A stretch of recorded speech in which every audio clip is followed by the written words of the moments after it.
Welcome to STV. నా పేరు శ్రావ్య. Bulletin updates చూద్దాం. ఏపీ సీఎం చంద్రబాబు నాయుడుపై అనుచిత వ్యాఖ్యలు చేసి గుంటూరులో తీవ్ర ఉద్రిక్త పరిస్థితికి దారితీసిన ఘటనతో అంబటి రాంబాబును పోలీసులు అరెస్ట్ చేసేందుకు యత్నించగా వైసీపీ శ్రేణులు అడ్డుకున్నారు.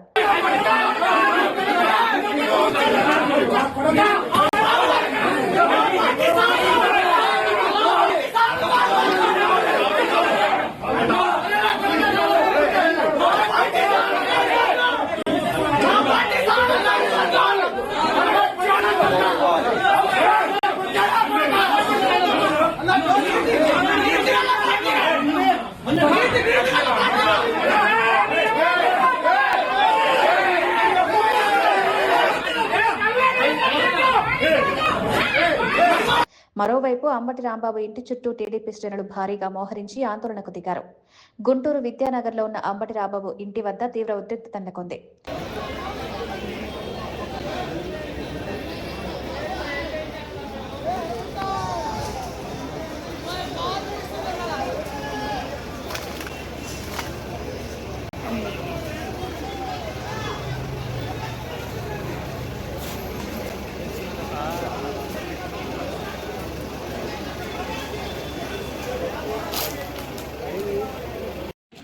అంటూ కూడా పెద్ద మొత్తంలో దివ్యాంగులు మొత్తం కూడా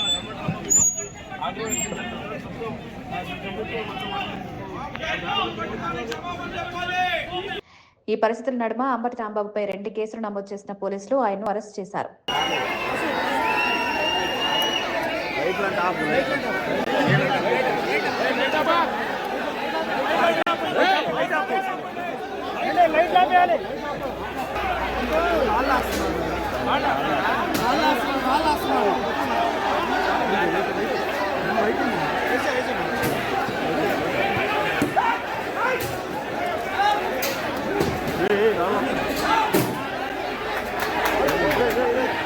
చూడండి రాళ్ళు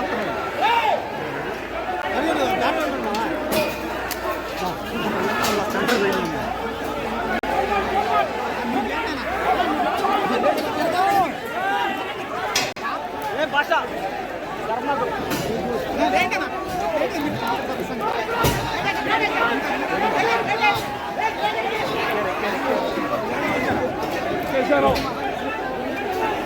లైట్ ఉంది చూడు, లైట్ ఎవరితో లైట్ ఉంది అక్కడ అందులో చూడు, దాంట్లో లైట్ ఉంది ఎవరితో దాంట్లో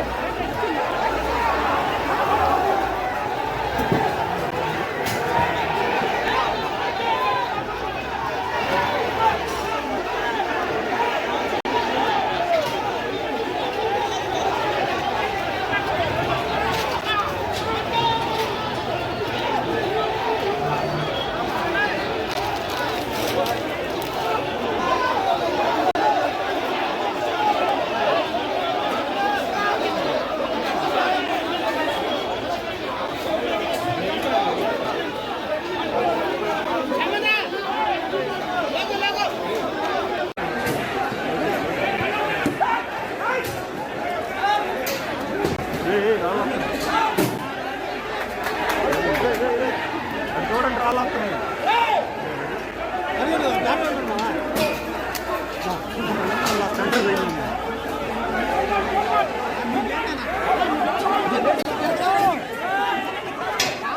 భాష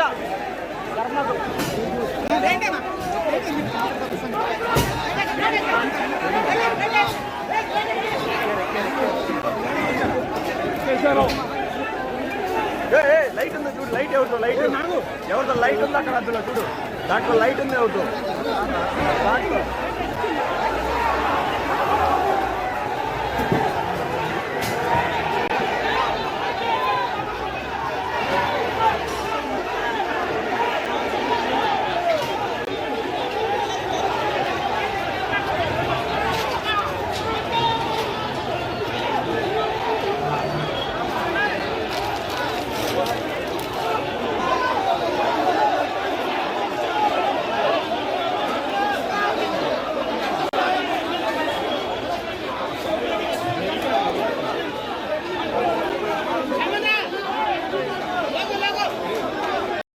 ఆయన మాట్లాడిన భాష ఆయన కుటుంబం కూడా సమర్థించదని, రాష్ట్రంలో శాంతి భద్రతల సమస్య సృష్టించే పన్నాగంలో భాగంగానే అంబటి విద్వేషపూరిత వ్యాఖ్యలు చేశారని హోంమంత్రి అనిత చెప్తున్నారు. అంబటి రాంబాబు ఈరోజు ఒక చంద్రబాబు నాయుడు గారి గురించి మాట్లాడిన భాష, నేను ఒకటే సూటిగా అడుగుతున్నా, నీ భార్యకి కానీ మీ తల్లిగారికి కానీ ఒక్కసారి నువ్వు మాట్లాడిన భాష ఏదైతే ఉందో ఒక్కసారి చూపించి నేను మాట్లాడింది కరెక్టేనా అని మీ తల్లిని అడగండి, లేకపోతే మీ భార్యని అడగండి, లేకపోతే నీకు కూతురుంటే మీ కూతురుని అడగండి. అది కరెక్టే అని వాళ్ళు ఎవరైనా నోట్ నుంచి చెప్తారేమో ఒక్కసారి ఆలోచించండి. అంటే మీరు మాట్లాడే భాష నీ కుటుంబ సభ్యులు కూడా యాక్సెప్ట్ చేయలేని విధంగా ఉండేటప్పుడు, దట్టు నీ వయసు కన్నా పెద్ద వ్యక్తి, ఒక ముఖ్యమంత్రి స్థాయి వ్యక్తి, అటువంటి వ్యక్తి గురించి చాలా నీచంగా విద్వేషపూరితమైన మాటలు మాట్లాడుతూ ఒక పక్క విధ్వంసాలు సృష్టించడానికి ప్రోత్సహిస్తూ లా అండ్ ఆర్డర్ని ఎలాగైనా భగ్నం చేయాలనే ఉద్దేశంతో నువ్వు పన్నాగం చూస్తూ ఉంటే నిజంగా మిమ్మల్ని ఏ జాతిలోకి పరిగణలోకి తీసుకోవాలో కూడా మాకు అర్థం కాదు. ఏపీ హైకోర్టులో అంబటి రాంబాబు భార్య హౌస్ మోషన్ పిటిషన్ వేసి తమకు భద్రత కల్పించాలని కోరుతున్నారు. అరెస్టుపై స్పందించిన వైసీపీ పార్టీ నాయకులు గుంటూరు ఎస్పీ ఇంటి వద్దకు వచ్చినా స్పందించకపోవడంతో నిరసన వ్యక్తం చేశారు. 5 నిమిషాలు ఎప్పుడైతే అపాయింట్మెంట్ ఇవ్వవో ఇది చాలా వ్యతిరేకం. శాంతి భద్రతలు కాపాడాల్సినప్పుడు ఈ విధంగా 9ంటికి నిద్రపోయినాం అంటానికి వీల్లేదు. ఇంత అక్కడ గుంటూరు తగలబడిపోతుంటే పోలీస్ ఆఫీసర్స్ నిద్రపోతారా? గుర్తుంచుకోవాలి. నేను చెప్తున్నాను, నీ క్షేమం కూడా చెప్తున్నాను. పద్ధతిగా కెరీర్లో చాలా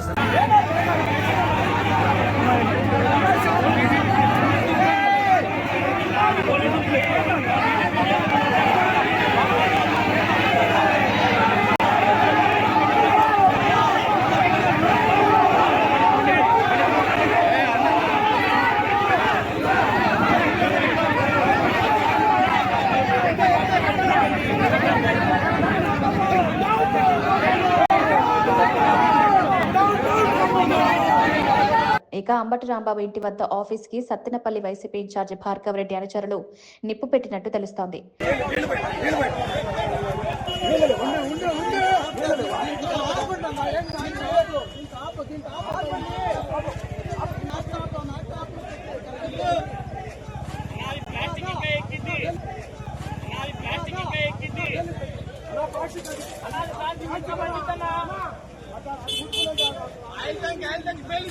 వారిని అడ్డుకుని మంటలు ఆపివేశామని, నిప్పు పెట్టిన వైసీపీ నేతల్లో కొందరిని అదుపులోకి తీసుకున్నామని విచారిస్తున్నామని పట్టాభిపురం పోలీసులు తెలిపారు. అంబటి రాంబాబు పోలీస్ స్టేషన్లో కలిసేందుకు వచ్చిన లాయర్ను స్టేషన్లోకి పోలీసులు అనుమతించలేరు.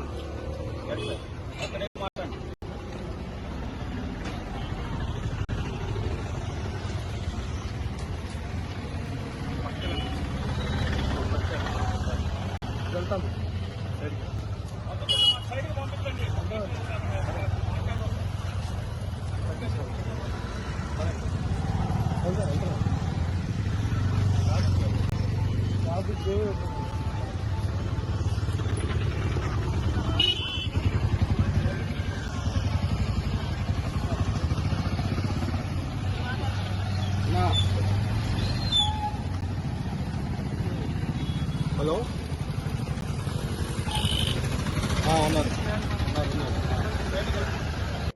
మరోవైపు అనంతపురంలో ఎమ్మెల్యే బండారు శ్రావణి అనుచరులు వైసీపీ నేత అంబటి రాంబాబు దిష్టిబొమ్మను దహనం చేశారు. మాజీ మంత్రి రాంబాబు ఇంటిపై తెలుగుదేశం గూండాలు జరిపిన దాడి అత్యంత హేయమని వైఎస్ఆర్సీపీ రాజ్యసభ సభ్యులు వైవి సుబ్బారెడ్డి అంటున్నారు. రాష్ట్రంలో అసలు ప్రజాస్వామ్యం ఉందా, గూండా రాజ్యం నడుస్తుందా అని సందేహం కలుగుతుందన్నారు. నిన్న ఆంధ్రప్రదేశ్ మాజీ మంత్రి senior YSR Congress party senior leader Ambati Rambabu గారి ఇంటిపై ఆయనపై జరిగిన దాడి చూస్తే ఆంధ్రప్రదేశ్ రాష్ట్రంలో ప్రజాస్వామ్యం ఉందా లేదా రాక్షస పాలన కొనసాగిస్తున్నారు కూటమి ప్రభుత్వం అధికారంలోకి వచ్చినాక అనే దానికి నిదర్శనం నిన్న జరిగిన సంఘటన. నేను సాయంకాలం 5 గంటల నుంచి రాత్రి 10:30 వరకు దాదాపు వేల మంది 2-3 వేల మంది కార్యకర్తలు, తెలుగుదేశం పార్టీ గుండాలు, రవిడీలు అంబటి రాంబాబు ఇంటిపై దాడి చేసి కార్లు తగలబెట్టి, ఆఫీస్ తగలబెట్టి, ఇంటి కిటికీలు కూడా పగలగొట్టి దారుణ చర్య జరుగుతుంటే పోలీసులు ప్రేక్షక పాత్ర పోషిస్తున్నారు. అంటే పోలీసులు ఉన్నారు అక్కడ, దేనికి? దాడిని సక్రమంగా జరిగేటట్టు చూడటానికి కానీ ప్రొటెక్షన్ ఇవ్వడానికి కాదన్నది రుజువైంది నిన్నటి సంఘటనతో. ఈ సంఘటనపై మేము వైఎస్ఆర్ కాంగ్రెస్ పార్టీ అధ్యక్షుడు గారు జగన్మోహన్ రెడ్డి గారి ఆదేశాల ప్రకారం కేంద్ర ప్రభుత్వం దృష్టికి తీసుకెళ్లి ఆంధ్రప్రదేశ్ రాష్ట్రంలో శాంతి భద్రతలు పరిరక్షించాల్సిన అవసరం ఉంది. కేంద్ర ప్రభుత్వం ఇంటర్ఫీర్ అవ్వాల్సిన అవసరం ఉంది. ఇటువంటి దారుణమైన పరిస్థితుల్లో ఒక మాజీ మంత్రికే ప్రాణ రక్షణ లేకుండా ఇంటి మీద దాడి చేస్తుంటే పోలీసులు ప్రేక్షకుల్లాగా చూస్తున్నారంటే ఎటువంటి పాలన సాగుతుందో గమనించాలని చెప్పి కేంద్ర హోంశాఖ మంత్రి అమిత్ షా గారికి, హోం సెక్రటరీ గారికి కూడా కలిసి విన్నవించే కార్యక్రమం చేస్తాం. ఇటువంటి సంఘటనలు మళ్ళా జరగకుండా ఉండాలంటే కేంద్ర ప్రభుత్వం చర్యలు తీసుకునే కార్యక్రమం చేయాలి అని చెప్పి వైఎస్ఆర్ కాంగ్రెస్ పార్టీ నుంచి మేము డిమాండ్ చేస్తున్నాం. నెల్లూరు వేదయపాలెంలో టీడీపీ రాష్ట్ర ఎస్సీసీల అధికార ప్రతినిధి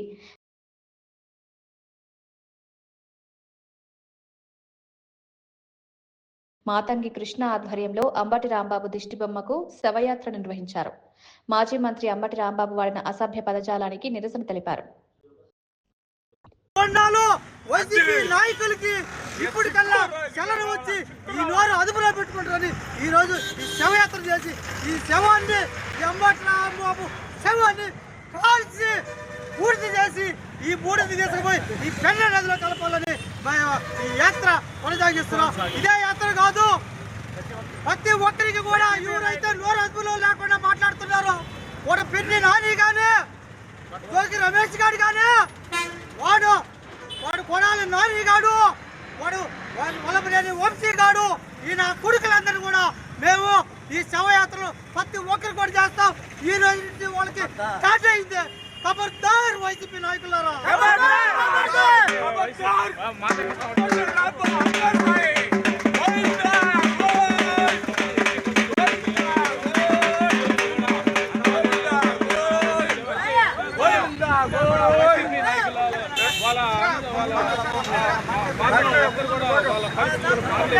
అందుకనే ఈరోజు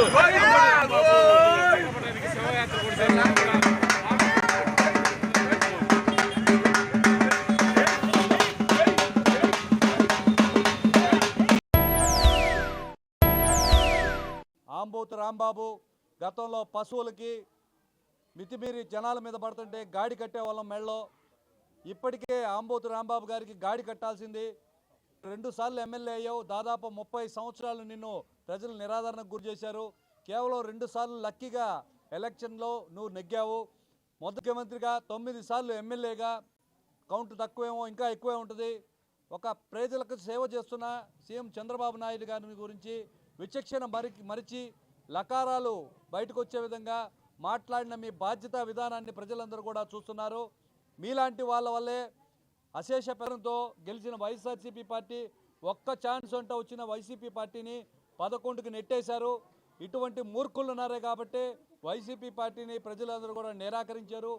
ఆంబోతికి రంకెలు ఎక్కువ, మా ఆంబోతు రాంబాబుకి నోరు ఎక్కువ, అదే విధంగా ఉంది. ఈరోజు నెల్లూరుకు కూడా ఆయన తరలించే పరిస్థితి ఉంది. సెంట్రల్ జైలుకి తాడేపల్లి ఆఫీస్ నుంచి వైసీపీ పార్టీని నెల్లూరు ప్రధాన కార్యాలయం నెల్లూరుకు మారుస్తారేమో అనిపిస్తుంది. ఎందుకంటే క్రిమినల్స్ అందరూ కూడా అరెస్ట్ అయ్యి ఈరోజు నెల్లూరు సెంట్రల్ జైలుకి వస్తున్నారు. కాబట్టి ఇక్కడైనా బుద్ధి తెచ్చుకోండి, బాధ్యతాయుతమైన రాజకీయాలు చేయండి. మన మాటని భాషని చేసే విధానాన్ని ప్రజలందరూ కూడా గమనిస్తున్నారని వైసీపీ నాయకులకు హెచ్చరిస్తూ, ఉన్నదానికి లేని దానికి పొలోమని లేవకుండా న్యాయం ఏంది అన్యాయం ఏంది దాని సన్మార్గంలో నడిపించే విధంగా ముందుకు నడవాలని కోరుకుంటూ, బాధ్యత గల జన సైనికులందరూ కూడా మనం మాట్లాడే విధానాన్ని చేసే ప్రవర్తనని అదుపులో ఉంచుకొని సమాజ సేవ కోసం ఉపయోగించాలని కోరుకుంటున్నాను.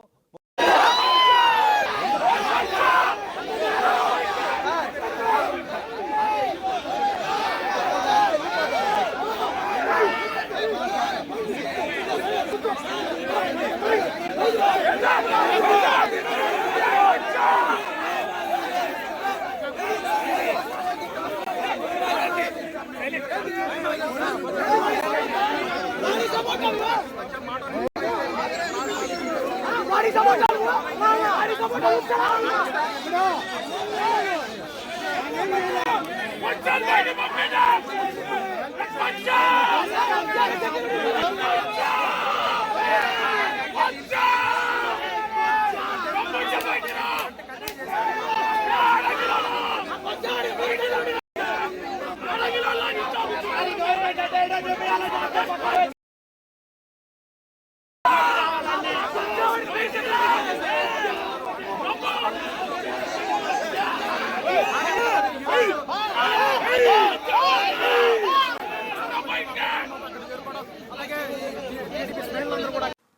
నిన్నటి రోజున మాజీ మంత్రి సీనియర్ నాయకులు అంబటి రాంబాబు గారిని అరెస్ట్ చేసినటువంటి తీరు చూసిన తర్వాత అందరికీ కూడా మొదటి నుంచి గత 1.5 సంవత్సరం నుంచి అందరికీ కూడా ఒకటే అభిప్రాయం.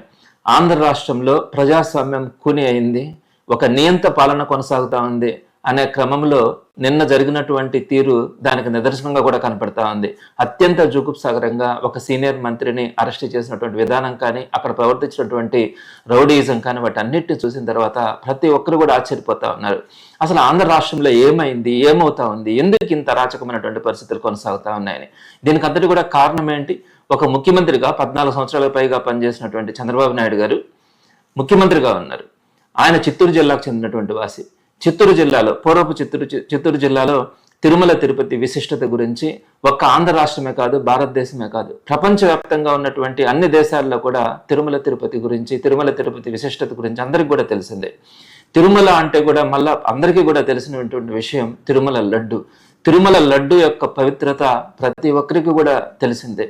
తిరుమల లడ్డు తీసుకున్న తర్వాత అందరూ కూడా దాన్ని ఒక అదృష్టంగా భావిస్తారు. అంతటి పవిత్రత కొన్ని దశాబ్దాల కాలంగా మనం దాన్ని కూడగట్టుకున్నాం. అటువంటి దేవాలయం కానీ, అటువంటి పవిత్రత కలిగినటువంటి ఆలయం మన ప్రాంతంలో ఉండడం మన అందరి అదృష్టం.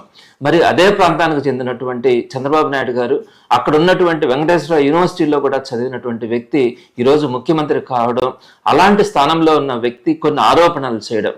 చంద్రబాబు నాయుడు గారు ఒక్క విషయాన్ని కూడా గుర్తుపెట్టుకోవాలి. మీ ఇంట్లో మహిళల్ని ఎవరు ఏమనుకున్నా కూడా మీ మనోభావాలు దెబ్బతిన్నాయని ఆ రోజు మీరు ప్రవర్తించినటువంటి తీరు కానీ, మీరు ఏడ్చినటువంటి విధానం కానీ ఎవరు కూడా మర్చిపోలే. మీరు బాధపడి ఉండొచ్చు, మీ మనోభావాలు దెబ్బతిన్నాయని కూడా ఆలోచించి ఉండొచ్చు, కానీ ఎవరు కూడా ఏం అనలే. కానీ మీరు సాక్షాత్తు ముఖ్యమంత్రిగా ఉన్నప్పుడు ఈరోజు యావత్ ఆంధ్ర రాష్ట్రమే కాదు, ప్రపంచంలోనే అందరి హిందువుల యొక్క మనోభావాలకు సంబంధించినటువంటి తిరుమల తిరుపతి విశిష్టత గురించి కానీ, తిరుమల లడ్డు యొక్క పవిత్రత గురించి కానీ, వారి యొక్క మనోభావాలకు సంబంధించి మీరు దెబ్బతీసే విధంగా మాట్లాడినటువంటి తీరు. అంటే ఆ రోజు లడ్డూలలో జంతువుల కొవ్వులు కలిసినాయని, అదేవిధంగా పంది కొవ్వు, అలానే పశువుల కొవ్వులు కలిసినాయని చెప్పి మీరు ఎలాంటి ఆధారాలు లేకుండా ఒక ఆరోపణ చేసి ఒక ముఖ్యమంత్రి స్థాయిలో ఉన్నప్పుడు అందరి మనోభావాలను దెబ్బతీసినటువంటి విధానం ఎవరు కూడా మర్చిపోలే. సరే, ఆ రోజు జరిగినటువంటి తీరును ఈరోజు తర్వాత సిబిఐ టేకప్ చేయడం కానీ, సిట్ కూడా దాంట్లో కలిసి విచారణ చేయడం కూడా జరిగింది. దానికి సంబంధించి అన్ని ల్యాబ్ రిపోర్ట్స్ కూడా ఈరోజు విడుదలైన తర్వాత ఈరోజు అందరూ కూడా ఊహించింది అట్లాంటివి ఏమీ జరిగే అవకాశాలు కూడా ఉండవు. అలాంటి పాప పనులు ఎవరు కూడా చేసే అవకాశం లేదు. అలాంటి వస్తువులు కొనడం కూడా తీసుకురావడం కూడా కష్టమే. నెయ్యి దొరికే అవకాశం ఉంటుంది, కానీ ఇలాంటివి కలపడం కూడా ఏ ఒక్కరు కూడా చేసే పరిస్థితి ఉండదు. అలాంటిది ఈరోజు ఆ ల్యాబ్ రిపోర్టుల్లో స్పష్టంగా మనకి నివేదికల్లో తెలిసింది. అలాంటివి ఏమీ లేదు, అలాంటివి జరగలేదు అని చెప్పిన తర్వాత దాని గురించి వైఎస్ఆర్సీపీ తిరుమల పవిత్రత గురించి కానీ, లడ్డు యొక్క విశిష్టత గురించి కానీ, దానిలో ఎలాంటి కల్తీ జరగలేదని ఈరోజు సిబిఐ నియమించినటువంటి ల్యాబ్ రిపోర్టుల ద్వారా మనకు స్పష్టంగా తెలిసిందని చెప్పిన తర్వాత మీరు మరలా రెచ్చగొడుతూ కొన్ని ఫ్లెక్స్లు వేయడం, గుంటూరులో ప్రత్యేకంగా కొన్ని ఫ్లెక్స్లు వేస్తున్నారు.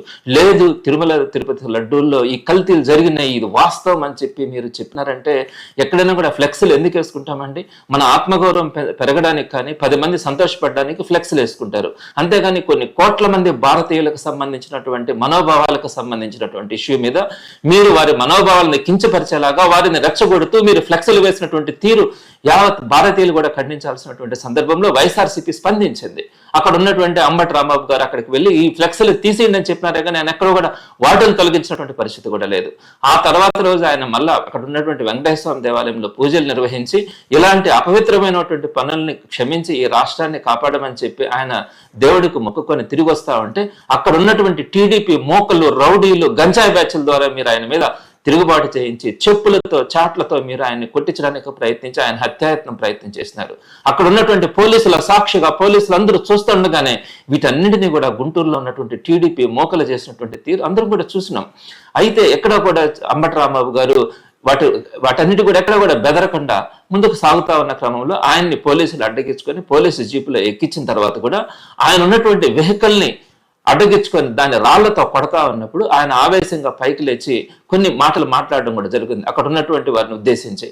అయితే వాటిని వక్రీకరించి చంద్రబాబు నాయుడు గారిని తిట్టినారని చెప్పి మీరు మాట్లాడిన తర్వాత ఆయన మళ్ళీ తిరిగి ఇంటికి వచ్చిన తర్వాత నేను చంద్రబాబు నాయుడు గారి గురించి మాట్లాడలేదని చెప్పి ఆయన స్వయంగా ఒక ప్రెస్ మీట్ పెట్టి మాట్లాడినటువంటి విధానం కూడా నిన్న చూసినాం. అయినప్పటికీ కూడా చంద్రబాబు నాయుడు గారు ఎప్పుడెప్పుడు అంబటి రాంబాబుని అరెస్ట్ చేయాలా, ఆయనకు ఉన్నటువంటి రెడ్ బుక్ లిస్టులో ఉన్నటువంటి ప్రధానమైన పేర్లు అంబటి రాంబాబు గారు కూడా ఉన్నారు కాబట్టి ఆయన మీద ఎప్పుడెప్పుడు అరెస్ట్ చేద్దామన్న ఆలోచన మీకు ఉంది కాబట్టి ఆయన బయటకు వచ్చి వివరణ ఇచ్చిన తర్వాత కూడా వారింటి మీదకి మనుషుల్ని పంపించి కొన్ని వందల మందిని ఆయన ఆఫీసులో ఉన్నారని తెలిసినా కూడా వాళ్ళ ఇంటి మీదకి, వాళ్ళ ఇంట్లో వాళ్ళ కూతురు, వాళ్ళ భార్య లాంటి మహిళలందరూ ఉన్నా కూడా ఆ ఇంటి మీదకి పంపించి దారుణమైనటువంటి విధ్వంసం చేసినటువంటి పరిస్థితి నిన్న మనం చూసినాం. అటువంటి పరిస్థితుల్లో కూడా అంబటి రాంబాబు గారు ధైర్యంగానే ఉన్నారు.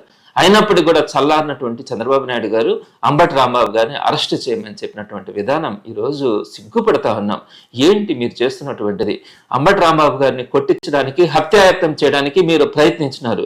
ఎక్కడ పోలీసుల సాక్షిగా పోలీసుల ముందే ఇవన్నీ కూడా జరుగుతూ ఉన్నాయి. అయినా మళ్ళీ మీరు మీ ఆవేశం చల్లారకుండా ఈరోజు అంబటి రాంబాబు గారిని అరెస్ట్ చేసినటువంటి తీరు చూస్తే వరుస పెట్టి ఎంతమంది మీద, మొన్న భూమన కరుణాకర్ రెడ్డి గారి ఇంటి మీద మీరు దాడి చేయించినారు, విడుదల రజనీ గారి ఇంటి మీద దాడి చేయించినారు, బొల్లా బ్రహ్మనాయుడు ఇంటి మీద దాడి చేయిస్తా ఉంటారు. ఇక్కడ ప్రతి ఒక్కటి కూడా నెల్లూరులో కూడా మంత్రిగా పనిచేసినటువంటి వ్యక్తి ఇంటి మీద కూడా మీరు దాడి చేసినటువంటి పరిస్థితి మనం చూసినాం. ఇలా వరుస పెట్టి అందరి మీద దాడులు, మీరు చంపడానికి ప్రయత్నించడం, అరెస్టులు చేయడం, తీసుకెళ్లి జైలులో పెట్టడం, ఇంతటి అరాచకమైనటువంటి పరిపాలన మనం భారతదేశంలో ఏ రాష్ట్రంలో కూడా ఏ టర్మ్లో కూడా చూడలే. మరి ఇట్లా ఈరోజు మనం ఇటువంటి పరిస్థితులు చూస్తా ఉన్నాం. అయినా కూడా చంద్రబాబు నాయుడు గారు ఒకటే గుర్తుపెట్టుకోవాలా, ఇలాంటి కేసులకు కానీ ఇలాంటి బెదిరింపులకు కానీ వైఎస్ఆర్సీపీ ఏ రోజు కూడా బెదిరే ప్రసక్తే ఉండదు. జగన్మోహన్ రెడ్డి గారి ఆదేశాల మేరకు, జగన్మోహన్ రెడ్డి గారు చెప్పినటువంటి మాటల మేరకు ప్రజల పక్షాన పోరాటంలో వైఎస్ఆర్సీపీ ఎప్పుడు కూడా ముందే ఉంటుంది. ఇటువంటి బెదిరింపులకు కూడా ఏ ఒక్కరు కూడా వైఎస్ఆర్సీపీ నాయకుడు పారిపోయే పరిస్థితి ఉండదు. ప్రజల తరపున, ప్రజల పక్షాన, ప్రజల గొంతుకుగా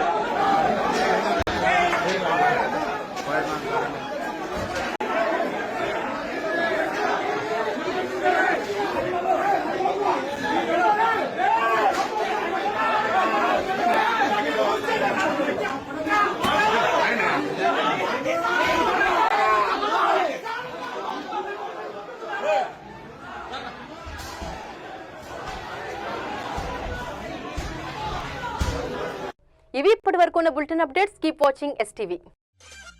మేము చేసే వీడియోస్ మీకు నచ్చినట్లయితే లైక్ చేయండి. అలాగే మరిన్ని